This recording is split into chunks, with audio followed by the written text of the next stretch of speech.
Jumpa bersama kami di podcast Gema, Gerakan Moderasi Beragama.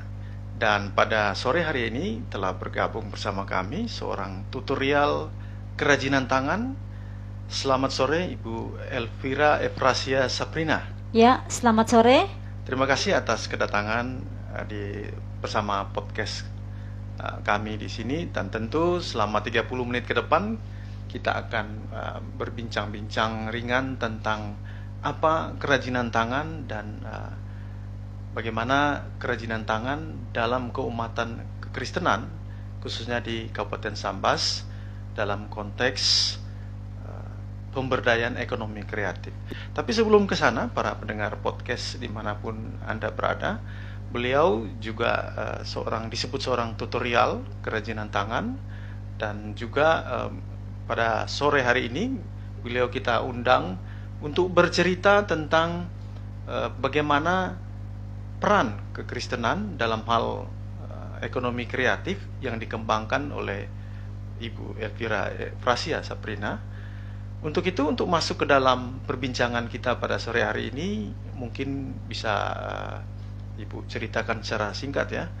Mungkin pertanyaan yang ingin saya tahu lebih lanjut adalah kerajinan tangan tentu luas ya Bu ya. Oh, luas. Luas sekali. Tetapi pengalaman kerajinan tangan itu sendiri sudah sejak kapan kira-kira bisa ceritakan? Oh, pengalaman tentang kerajinan tangan itu saya sudah rasakan atau saya sudah terapkan bahkan dari sejak saya masih kecil, masih SD ya. Okay. Sering sulam-sulam di sarung bantal mama di rumah. Okay. Jadi itulah sejak kecil itu sudah dari mulai kecil sudah sudah mulai ya. Sudah mulai. Okay. Karena memangnya biasa kita kalau mungkin kehidupan di daerah kalau di daerah. Dulu di daerah gitu. Dulu di daerah. Saya hidup di daerah, saya dibesarkan di daerah. Ya, karena kalau sepanjang saya ketahui dulu di daerah kerajinan tangan bukan sebuah profesi gitu ya. Oh, bukan. Itu hanya tapi itu bagian dari budaya justru ya. Bagian dari budaya. Oke. Nah, kerajinan tangan itu sendiri pengertian itu kan kira-kira pengertian yang luas, definisi umum itu bagaimana mau menggambarkannya? Kerajinan tangan. Ya, kerajinan tangan itu sebenarnya segala sesuatu yang dibuat oleh tangan. Yang dibuat oleh tangan ya. Karena kalau kita bilang dibuat oleh tangan, memangnya selain tangan itu apa lagi? Mesin loh ya. Mesin kan ada kerajinan tangan, ada kerajinan atau ada bahan-bahan yang diproduksi oleh mesin. Contohnya di Italia ada kerajinan tangan yang sangat populer dan mahal di Italia, itu namanya Kikirino. Iya, jadi Kikirino ini memang mahal, ukurannya kecil aja. Kikirino itu taplak meja ya, yang disusun-susun, benang yang disusun-susun menggunakan naveta. Naveta itu adalah sebuah alat kecil yang bentuknya seperti naveta, itu dalam bahasa Indonesianya itu perahu. Bentuknya seperti perahu. Jadi perahu itu yang kita maju mundur kan menyusun benang-benang itu menjadi bentuk sebuah karya atau taplak meja atau apapun yang kita mau, mungkin rendala atau apa. Jadi sejak ada alat yang untuk memproduksi barang itu, Kikirino ini sebenarnya sempat guncang.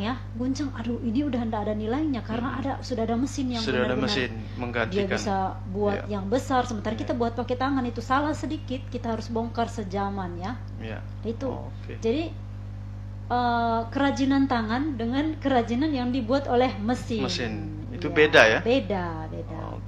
Kalau kita budaya Nusantara, kita Indonesia memang pasti di dunia ini semua bentuk kerajinan tangan ya sama saja dari tangan ya. Sama dari tangan. Kalau kita melihat di Indonesia sendiri, tentu kerajinan tangan itu telah ada sejak ratusan tahun lalu, dan itu dimulai dari bentuk-bentuk tradisional, maka dari tangan ya. Karena mungkin belum perkembangan mesin, kemudian berkembang lalu dialihkan produksinya ke mesin. Kerajinan tangan itu sendiri apa saja konkretnya? Jadi buat apa saja gitu? Iya, kerajinan tangan itu banyak macam. Seperti sepatu, tas ya. Sepatu juga populer. bisa ya? Sepatu bisa. tergantung bahannya lagi. Tergantung bahan, apakah dari benang ataukah dari kulit kayu ya. Ada bahan alami, ada juga bahan sintetik yang kita bisa beli di toko. Jadi konkret yang lainnya itu seperti topi, bahan-bahan wedding, gorden, atau hiasan lampu itu lampion ya, itu dari makram. Hiasan dinding dan macam-macam yang kita buat dari ini. Kaos tangan ya, sarung tangan, sarung kaos kaki itu bisa kita buat. Semua bisa dibuat dari gaun ya. Baik para pendengar, sebelum lebih jauh tentang kerajinan tangan tadi yang telah disinggung, Ibu Elvira ini juga bekerja dari satu yayasan ya. Ya, kira-kira yayasan mungkin bisa ceritakan tentang peran dan fungsi di yayasan itu. Iya, jadi yayasannya itu Yayasan Lentera Caritas. Ya, Kabupaten Sambas. Iya. Jadi di sini di yayasan ini saya mengajarkan berbagai macam kerajinan tangan. Ke gereja-gereja yang membutuhkan, yang memberi informasi, yang mengundang saya dan saya hadir di sana untuk menjadi tutor. Iya. Tujuannya apa dari yayasan itu untuk? Jadi tujuan dari yayasannya itu untuk mengembangkan atau memberdayakan ekonomi umat. Perekonomiannya ya. Sesuai dengan namanya ya. Lentera Caritas. Ya. Lentera itu terang ya. Caritas ini Caritas dari bahasa Latin. Bahasa Latin artinya memberi dengan kasih ya. Memberi dengan kasih tanpa pamrih. Tanpa pamrih. Ya. Oleh karena itu para pendengar podcast Gema dimanapun Anda berada, jika ingin mengundang Ibu Elvira sebagai tutor, bisa menghubungi kami khususnya di Kabupaten Sambas Agama, atau langsung ke yayasan ya. Yayasan boleh. Atau langsung ke pribadi boleh juga. Pribadi boleh.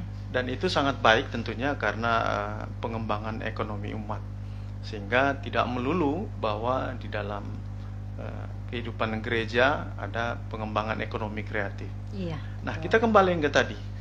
Dulu saya berpikir bahwa kerajinan tangan itu kalau di SD ya buat asbak dari tanah liat, buat keterampilan boneka. Ternyata luas ya. Luas. Luas sekali. Luas sekali. Jadi luas, tidak ada batasnya. Kerajinan tangan itu kreativitas itu. Bahkan misalnya kita bilang buat kerajinan tangan rajut tas, bukan hanya satu model, ya. Modelnya macam-macam dan model. Tidak habis-habisnya. Nggak akan habis kayaknya. Dia tidak akan ada habis-habisnya. Bentuk-bentuknya macam-macam. Itu kalau kita tidak pakai mesin ya. Ini kita bicara fokus di kerajinan tangan. Kerajinan tangan yang menggunakan tangan. Walaupun ada menggunakan tangan, tapi tentu ada alat ya. Tentu ada alat bantu. Alat bantu. Tapi bukan mesin mekaniknya. Tapi misalnya kayak saya pernah lihat itu jarum ya. Jarum itu jarum kan rajut. Ya. Kita gunakan barang-barang itu. Kalau dari ini misalnya tentang kerajinan tangan, hasil-hasilnya itu bahan bakunya dari kerajinan tangan itu juga bermacam-macam tentunya. Bermacam-macam. Yang sintetik dengan yang natural yang kita dapat dari alam. Sintetik dan natural. Itu dari alam. Bedanya gimana itu? Bedanya itu kalau sintetik itu kan kita belinya di toko ya, udah bahan setengah jadi. Kita tinggal anyam, tinggal rajut atau tinggal makram ya, simpul. Misalnya apa konkret? Misalnya itu benang rajut ya, benang vol, benang rajut. Benang itu udah tersedia ya. Udah tersedia. Oleh pabriknya. Kita buat produknya, tinggal buat tasnya atau apapun yang kita inginkan. Sedangkan kalau yang dari alam itu bahan-bahannya itu kayak daun pandan, tapi bukan daun pandan yang kita biasa masak gitu ya dengan nasi, orang biasa kasih udah jadi tas bisa digoreng ya, jadi alat itu. Bahan penyedap rasa. Itu tidak bisa. Jadi daun pandan itu daun pandannya berduri, panjang, besar. Daun pandan hutan. Iya, daun pandan hutan. Dan itu pun kita juga perhatikan ininya, kandungan airnya. Jadi tentu harus dijemur dulu. Kita perhatikan benar-benar apakah masih ada kandungan air atau tidak. Kalau belum benar-benar kering, masih ada kandungan air, itu belum disebut maksimal untuk digunakan ya. Begitu juga dengan kulit kayu. Dari Kulit kayu bahan bisa alamiah dari itu bahan tadi. alamiah juga. Akar-akaran. Akar-akaran itu bisa dijadikan gelang, ya. Terus selain itu ya tali-talian juga tali-talian, itu, jadi ya. tali-tali hutan kan Tali-tali hutan. ada yang bergelantungan di dekat pohon di Iya, itu hutan bisa digunakan ya. Itu bisa digunakan. Selain rotan yang kita Selain kenal ya. rotan yang kita kenal Ya, kita populer kenal rotan, ya. ya. Iya. Jadi Banyak kalau macam. jadi ada dua, sintetik dengan yang alamiah. Alamiah. Kalau sintetik itu adalah sudah buatan pabrik, kemudian kita olah menjadi bahan jadi. Bahan jadi, iya Oke. betul. Oke, jadi tentang kerajinan ini cukup luas. Ini baru bahannya. bahan Bentuknya bahannya. sendiri bisa tas, sepatu, bahkan tadi disebut gaun ya. Selimut, Selimut gaun, juga, ya selimut selimut juga. bisa, selimut. Atau kayak penutup kasur, penutup tempat tidur itu orang Barat biasa gunakan. Mungkin kita di Indonesia jarang ya. Tapi kalau di luar itu udah, jadi tempat tidur itu harus ditutup dengan menggunakan rajutan-rajutan itu. Karena mungkin dingin ya. Iya, terus Ya. di sana itu kalau misalnya acara-acara yang luar biasa seperti acara di gereja khususnya ya, Ya, itu ya. anak-anak itu yang mengikuti acara itu perlu menggunakan baju warna putih yang ada rajutannya gitu loh. Rajutan. Itu kayak wow sekali, Oh. kayak mewah sekali untuk mereka, dan itu mereka pesan dari bulan-bulan sebelumnya. Jadi itu bahan baku sintetik kemudian digabung. Iya, digabung. Digabung jadi gaun ya. Ya, kalau gaun itu ya digabung jadi gaun. Ya tentunya misalnya kulit kayu yang kita ambil dari alam itu, kita mau buat gaun ini contohnya, harus sudah ada dulu gaunnya. Sudah ada gaunnya baru kita tempelkan di bagian mana yang kita Inginkan. tempelkan Tempel ke situ. ininya. Di situ ada Kulit penambahan, kayunya. modifikasi ya. Modifikasi. Oke. Jadi para pendengar podcast, bicara tentang kerajinan tangan, mungkin saya ingin tanya lebih lanjut mengenai bahan baku. Nah, di Indonesia sendiri kan kalau kita lihat kan bahan-bahan tradisional digunakan sebagian bahan baku. Iya. Digunakan untuk tas, sepatu, mungkin baju dan Baju. semuanya gitu. Ada bahan sintetik. Nah, saya ingin beralih ke pandangan tentang orang yang tanda petik modern memandang kerajinan tangan tradisional, dan sebaliknya, orang tradisional memandang kerajinan tangannya sendiri. Nah, ini saya lihat agak ada sedikit fenomenalnya adalah mengapa orang-orang modern, perkotaan yang modern lah begitu, walaupun saya nggak memberikan batasan yang jelas modern dan tradisional, mengapa kemudian kalau kita lihat misalnya Bali atau daerah-daerah wisata, orang gemar atau mencari bahan baku yang semakin tradisional semakin disukai gitu ya. Iya, sebenarnya itu yang belum disadari banyak orang di daerah kita. Pandangan ya. mereka itu apa? Kenapa Jadi itu sangat pandangan orang di daerah kita itu ada barang-barang itu yang mereka sudah buat, ya kayak ya sesuatu yang dimanfaatkan ya untuk nyiru lah, ya udah untuk nyiru. Mereka tidak fungsional ya. fungsional, hanya sebagai fungsinya Fungsi. hanya sebagai nyiru untuk bersihkan beras Ya, atau tikarannya untuk ya paling untuk duduk begitu, ya adalah barang-barang itu hanya untuk digunakan aja. Sehari-hari. Mereka tidak tahu, tidak menyadari sebenarnya ya, sebagian orang tidak Ada menyadari. juga yang sudah tahu ya. Ada juga orang yang sudah tahu. Padahal itu kalau yang dari kota pergi ke daerah, kita berikan mereka misalnya sarung yang dibuat oleh pengrajin atau tikar dari bahan dari alamiah. bahan misalnya. alamiah, mereka sudah rasa wow sekali, ini Iya, harganya oke. berapa. Di daerah, kalau kita pergi ke daerah, malah mereka tanya, ibu mau ndak ini bahan-bahan yang kami anyam ini, loh kok tidak dijual? Ya siapalah yang mau beli bu, katanya. Saya bilang, ibu mau ndak kami kasih? Saya bilang sayang sekali karena Ya. sebenarnya bahan-bahan itu kalau kita berikan ke kota, dijual di kota, orang pasti cari, misalnya di Jakarta ya. Oke. Yang saya bayangkan lah misalnya Jakarta gitu ya, atau kota besar lah ya. Kota besar. Tentu ada faktor turis, karena untuk Iya, menunjukkan betul. oh saya sudah pernah ke sana misalnya. Saya sudah pernah ke sini sehingga saya dapat oleh-oleh dari yang tradisional. Tetapi saya pikir nggak hanya berhenti di situ faktornya. Lebih dalam lagi kalau saya melihat bahwa semakin seseorang modern, orang modern itu orang yang kemudian mulai meninggalkan tradisinya sudah tidak sangat ketat, ketika mulai tergerus tradisinya, orang merindukan lagi identitas ya, identitas untuk keberakaran tradisinya, sehingga untuk melihat yang tradisional itu menjadi hal yang menarik di mata mereka. Iya, itu Gitu salah ya. satu, itu satu Orang di Eropa antaranya. misalnya ya, bisa Iya. melihat tradisional, maka oleh karena itu semakin tradisional itu semakin mahal. Semakin mahal ya. Iya. Oh, Jadi oke. satu di antaranya tadi itu ya, mereka ingin melihat sesuatu yang di luar Kembali dari atau kembali kepada akarnya. Oke. Tapi di sisi lain, sebenarnya bahan-bahan alam itu, bahan-bahan alamiah itu tidak bisa dipungkiri besar sekali energi positifnya dalam kehidupan manusia ya. Iya, iya. Seperti contohnya aja, kita mungkin lebih suka lantainya keramik ya. Lantai keramik sebenarnya banyak sekali ini pengalaman ya, banyak sekali yang sakit karena tidak mampu menahan dinginnya lantai keramik. Padahal di daerah-daerah kita sudah sangat sehat sekali, kita menggunakan papan itu sebagai lantai. Itu sangat sehat. Sering kali orang tanya, kenapa mama saya ini, kok mama saya di sini tuh sakit ya Bu ya, tapi kalau di rumah saya, di rumah sebelah enggak sakit. Kenapa? Coba saya lihat dulu lantai-lantai apa. Karena itu efeknya itu mungkin kita kurang menyadari itu. Iya. Bagaimana bahan-bahan alamiah itu memberi efek positif dalam kehidupan atau kesehatan kita. Kesehatan.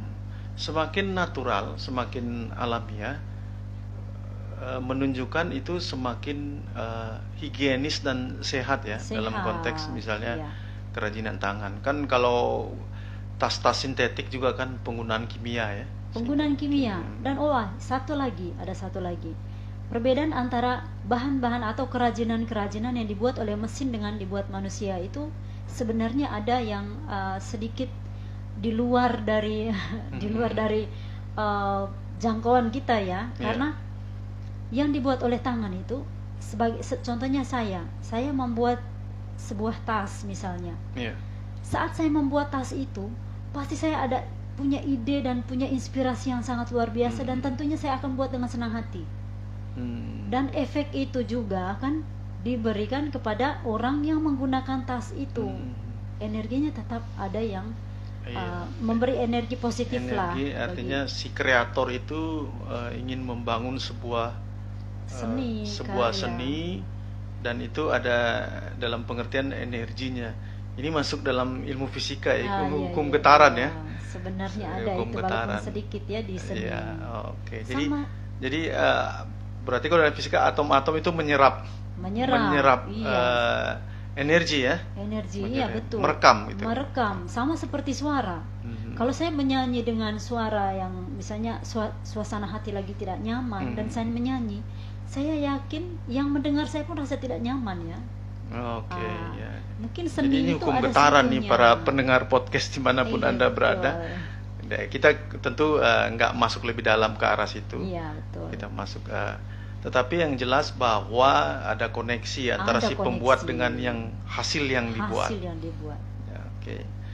oke, jadi itu menarik sekali para pendengar, karena memang namanya seni ini halus sekali ya. Halus sekali karena bicara tentang keindahan.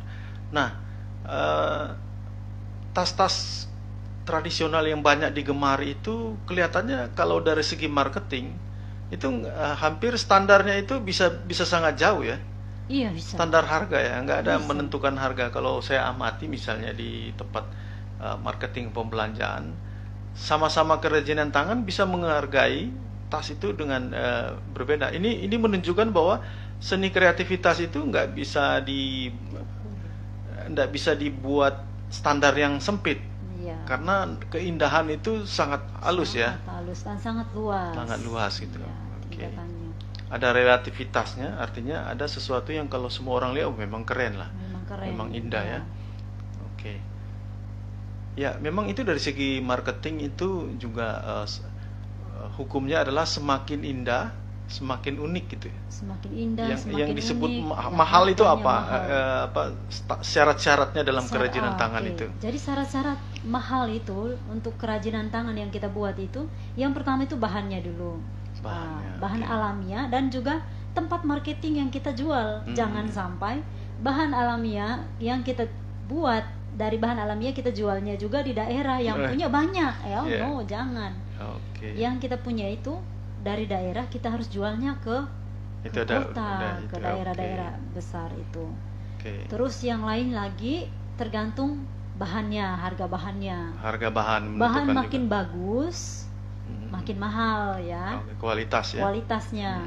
Dan yang ketiga ini kadang ukuran juga juga menentukan. Karena makin banyak tasnya atau bendanya, makin banyak menggunakan bahannya. Iya. Kalau itu yang ketiga. ada keempat lagi ya? Ada yang keempat lagi, keunikan. Keunikan. Itu dia. Kalau kita buat pakai mesin, bayangkan satu mesin itu bisa memproduksi ratusan tas yang modelnya sama. Sama semua. Lalu kita jual di satu tempat. Orang pasti semakin banyak semakin murah. Semakin murah karena banyak. Iya.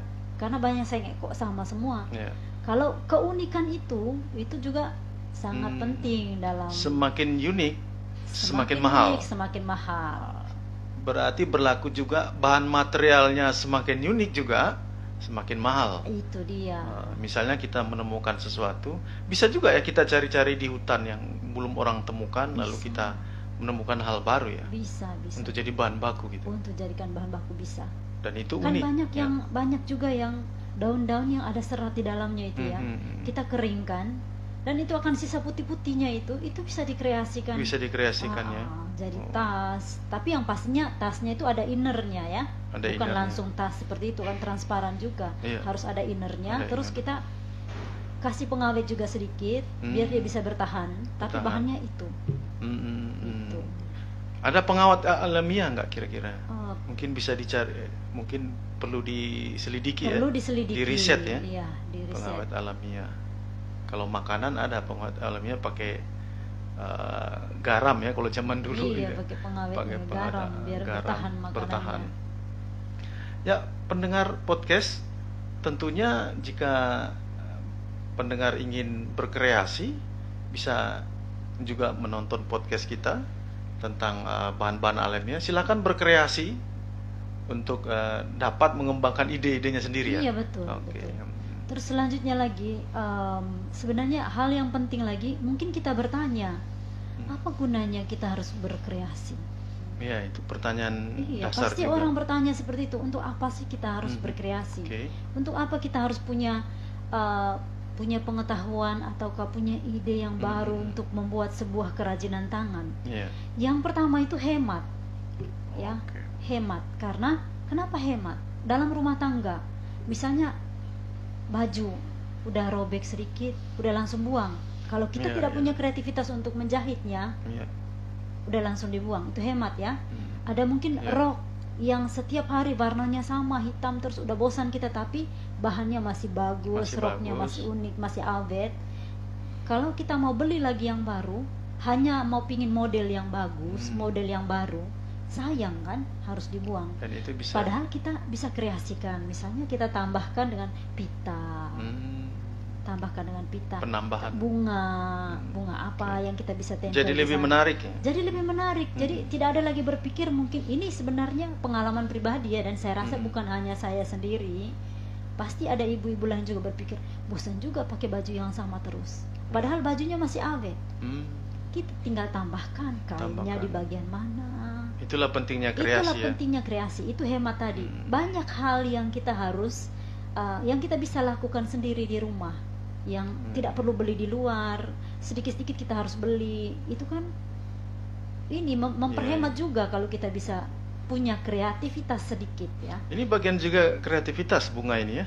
Iya, bagian dari kreativitas juga ini. Walaupun tidak alamiah. Ini sintetik ya. Ini sintetik. Ini hanya dia bisa menaruh bunga-bunga seperti ini. Paduan warna itu perlu. Ini plastik ya. Ini plastik, semuanya plastik. Hanya di sini yang membuat bunga ini, dia kreativitasnya itu ketika dia memadukan warna-warna. Karena itu bisa salah ya. Iya. Di alam unsur warna ungu kan jarang ya. Ini warna ya, ungu apa ini campuran ya. Oh begitu. Jadi para pendengar podcast, kreativitas itu karena ada faktor-faktor itu tadi ya. Iya, faktor itu. Terus faktor yang kedua tadi kita belum sampaikan itu, bahwa kenapa harus berkerajinan tangan? Kenapa kita harus punya kreativitas? Kita perlu mencoba. Karena ketika kita tidak mencoba, kita tidak tahu kemampuan kita sampai di mana. Kadang kita berpikir, saya kan tidak bisa, coba dulu.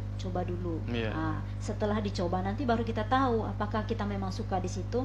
Dan kadang kreativitas itu muncul dari situasi atau kondisi yang menyempitkan. Misalnya lagi susah banget, tapi pinginnya itu berpenampilan baik, berpenampilan yang bagus, kan kita bisa otomatis ada itu. Terus yang kedua tadi kita bilang, kenapa harus berkerajinan tangan atau berkreativitas? Itu yang kedua adalah untuk menunjang perekonomian. Kita di rumah kadang hanya duduk sambil nonton TV, lalu tangan tinggal diam. Yakinlah bahwa kalau seandainya kita punya kreativitas, kita manfaatkan waktu walaupun cuma 15 menit, kita sudah bisa mungkin buat satu gantungan kunci rajut, stroberi. Itu bisa dijual nanti ke depannya. Wah, ini bisa dibuat macam-macam. Gantungan kunci juga ada ya. Gantungan kunci banyak sekali. Apa saja yang dikerjakan oleh tangan? Apa saja yang bisa dikerjakan oleh tangan? Itu banyak, luas sekali. Iya, sejauh ini perbincangan kita banyak hal menarik yang kita bahas tentang kerajinan tangan. Tentunya nggak cukup waktu kalau kita mempraktekkannya. Iya, betul. Bagaimana cara membuat kerajinan tangan. Tapi podcast tentang kerajinan tangan, Ibu Elvira sebagai tutor dapat mencoba mungkin. Kita undang di sini, mudah-mudahan menjadi inspirasi. Amin. Untuk mencoba tentang kerajinan tangan itu sendiri. Iya, kerajinan tangan. Sepanjang ini sudah berapa produksi kira-kira yang telah dibuat? Aduh, banyak. Udah banyak ya? Banyak sekali. Sejak tahun 2000. Bisa ceritakan sejak kapan, produknya apa saja, marketingnya? Iya, jadi sejak tahun 2019 ya, bukan 2017. 17, ya. Setelah saya melahirkan anak saya, jadi kebiasaan saya yang keluar setiap hari, aktivitasnya sibuk di luar, tiba-tiba harus kekang di rumah karena harus menjaga bayi saya. Dan disitulah saya mulai berpikir, kira-kira apa kegiatan apa yang saya bisa lakukan di rumah untuk mengisi waktu senggang saya. Dan itulah yang saya temukan adalah yang pertama, kerajinan tangan itu saya buat tas. Buat tas yang pertama memang kita tidak boleh putus asa karena hasil dari yang pertama itu mungkin tidak terlalu maksimal. Ya oke lah, kita jual seadanya aja. Tapi yang kedua, yang ketiga, berikutnya lagi itu sudah menghasilkan yang luar biasa dan kita bisa menghasilkan uang ya. Bisa menghasilkan uang dari itu, bisa membantu. Sudah kemana aja itu produksinya? Produksinya itu banyak sih di daerah-daerah kita Kalimantan Barat. Itu ke Bali. Ke Bali juga sudah ya? Iya sudah, ke Bali, ke NTT. Iya, Jakarta. Udah dikirim. Malah ke daerah-daerah kota besar ya? Iya. Dan tempat para wisata ya? Tempat-tempat para wisata, karena mereka paling suka yang bahan-bahan yang kita, barang-barang yang atau kerajinan-kerajinan yang langsung dibuat dengan tangan. Ya. Baik, sehingga ini bisa menjadi contoh bahwa ternyata kerajinan tangan bisa kirim keluar juga. Bisa kirim ke luar negeri. Iya. Sebenarnya. Bahkan ke luar negeri ya. Ke luar negeri. Iya. Karena tidak menutup kemungkinan para pendengar podcast tentang kerajinan tangan ini bisa sangat berkembang. Karena itu tadi kreasi tadi ya. Kreasi bisa macam-macam. Bisa macam-macam. Nah, sekarang kalau kita kaitkan gitu dengan tugas dan tanggung jawab bagian dari Yayasan Lentera Caritas. Kalau kita kaitkan dengan misalnya kalau di Kementerian Agama, moderasi beragama itu kan memperkuat juga pemahaman internal. Internal atau gereja itu sendiri misalnya kalau konteks gereja. Nah, moderasi beragama juga oleh Kementerian Agama karena memperkuat internal berarti hubungan-hubungan antar gereja. Kalau kita kaitkan misalnya kerajinan tangan dengan hubungan antar gereja, bisakah dikatakan itu juga memperkuat? Iya, betul. Bisa. Jadi pengalaman saya selama ini, saya sering juga ke daerah-daerah yang beragama Muslim, dan yang belajar itu adalah ibu-ibu atau bapak-bapak yang beragama Muslim. Jadi ini mungkin sedikit ya kita sentuh lagi bagaimana ilmu fisika sedikit menyentuh seni ya. Oke. Karena ketika saya berbuat sesuatu atau siapapun pengrajin yang membuat sesuatu dengan penuh rasa cinta, dengan penuh rasa gembira, ceria, dengan banyak ide yang luar biasa, itu kayaknya itu yang mempersatukan kami. Jadi udah merasa setelah kegiatan bersama, pada saat bersamaan itu tidak ada sekat-sekat agama ya, karena malah ujung-ujungnya merasa kok saya punya banyak mama di sini, saya punya banyak kakak, punya banyak abang, bapak di sini. Mempererat silaturahmi ya. Mempererat, iya. Karena di sana kita berkreasinya itu tadi ada sesuatu yang di luar dari sekat-sekat agama, yang itu. pemahamannya sempit tentunya. Artinya di sini kerajinan tangan sebagai sebuah seni dapat kita gambarkan melampaui sekat-sekat keagamaan, sosial itu tadi. Sehingga pada saat berkumpul itu berarti keindahan itu melampaui itu. Dan itu pengalaman pribadi saya, karena begitu saya rasa setelah belajar bersama kerajinan tangan, saya merasa lebih dekat gitu ya dengan mereka. Mereka pun rasakan hal yang sama, seperti ada ikatan gitu ya. Ada koneksi ya. Ada koneksi ketika orang berkerajinan tangan, berseni, orang waktu itu meninggalkan hal-hal yang meninggalkan sekat-sekat, sehingga di situ juga terbuka dialog. Ya, membuat orang lebih dekat bahwa ya itulah nilai keindahan itu Keindahan itu ternyata universal juga, melampaui segala sesuatu, walaupun ada aliran-aliran ya dalam seni, tetapi itu karena lebih halus tadi ya, lebih halus. Nah disitulah kaitannya menurut saya tentang kerajinan tangan yang keseni dengan moderasi beragama itu sendiri, karena ya hasil kreasi dari sebuah keindahan tidak bermerek agama. Tidak. Ya, hasil misalnya gaun tidak mempersoalkan yang membuatnya orang Muslim, orang Kristen, orang Buddha, Hindu, nggak mempersoalkan itu. Yang ada hanya keindahan itu sendiri. Ya ini luar biasa dari pekerjaan sebagai tutor ya di dalam yayasan. Saya sebetulnya ingin lebih jauh tentang bagaimana mengupas atau lebih dalam tentang kerajinan tangan, mungkin sedikit demonstrasi, tapi sayangnya waktu kita nggak mencukupi ya. Tidak cukup. Mudah-mudahan para pendengar podcast Gema dimanapun berada dapat menjadi inspirasi bagi kita. Harapannya Ibu ke depan seperti apa tentang kerajinan tangan?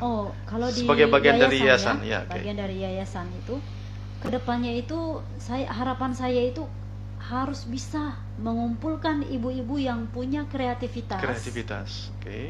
Dan juga bukan hanya ibu-ibu, saya ingin bapak-bapak juga bisa, dan anak-anak. Ini yang saya sedikit harus perbaiki ke depannya, karena saya selalu berpikir ibu-ibu atau bapak-bapak. Saya lupa anak-anak itu punya kreativitas yang luar biasa dan daya tangkap yang hebat. Anak-anak malah lebih daya tangkap lebih cepat mereka.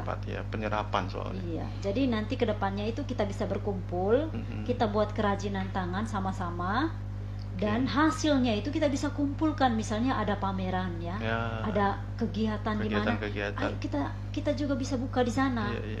Bahkan saya berpikir yang tidak ikut di dalam kelompok ini juga kita bisa ajak nanti ke depannya, ayo mana barang-barang yang mungkin ada disimpan, karena banyak sekali tikar-tikar yang disimpan. Tikar-tikar yang dibuat oleh bapak-bapak, ibu-ibu yang di daerah itu. Kebetulan orang di daerah tradisional kayaknya mulai kehilangan generasi tua misalnya. Kemudian yang anak muda ini kan tidak diajarkan ya. Padahal itu bisa juga untuk menggali ulang ya ilmu tentang kerajinan. Kita coba itu juga. Tadi saya benar kata kelompok, berarti ada pembuatan kelompok. Ada pembuatan kelompok. Masih dalam proses untuk saat ini. Kelompok kerajinan tangan. Oleh yayasan memberdayakan warga gereja. Itu bagus sekali, karena itu bagian dari ekonomi kreatif pada saat yang bersamaan, tidak terbuka kepada lingkungan luar, misalnya agama apapun. Kelompok itu maksudnya bisa mengundang agama apapun gitu ya. Jadi sangat terbuka. Ya ini luar biasa visi dan misinya dari Yayasan Lentera Caritas tadi ya. Iya, betul. Karena kata caritas itu tanpa pamrih. Tanpa pamrih. Disitulah letak moderasinya, Iya, memperkuat tanpa yang internal sekaligus nanti Membantu, cerminan keluar, iya. seperti itu. Karena nilai-nilai seni itu sendiri. Baik, Ibu Elvira Efrasia Sabrina, mungkin sayang sekali waktu kita nggak mencukupi. Lain kali mungkin Iya. kita bisa demonstrasi ya, Bisa. untuk menjadi inspirasi langsung, karena seni itu kan keterlibatan ya, Betul. sehingga dapat diamati dan kedepannya akan bertemu dengan para penonton podcast.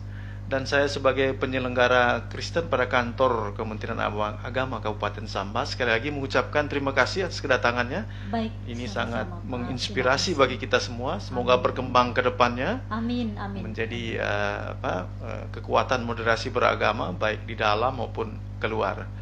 Dan seperti biasa pada akhir acara kita ada semacam yel-yel atau simbol atau apa, yaitu podcast Gema, Gerakan Moderasi Beragama. Salam persaudaraan.